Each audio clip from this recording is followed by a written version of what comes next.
gai honekin, baina ez gara geldirik geratuko, orduan.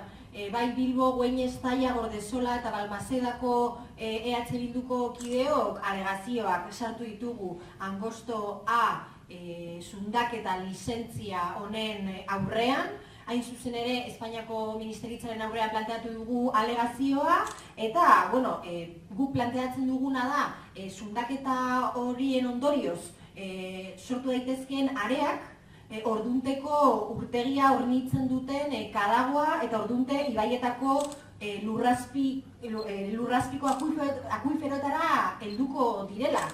Eta gogoratu nahi dugu, Bilboko udalarena den ordunteko urtegiko urek Bilbo hornitzen dutela besteak beste, ez? Hau da, hain zuzen ere, alegazio hau aurkeztera bultzatu digun arrazoi nagusia. Guk horregaitik, esan bezala alegazioa aurkeztu dugu Espainiako Ministeritzaren aurrean, baina hala eta guztiz ere deialdia egin nahi diogu Bilboko udaletxeari, Bilbotarron osasunaren alde agertzeko eta ondorioz Burgoseko iparraldean emango den interbentzio horren aurka posizionatzea, ez?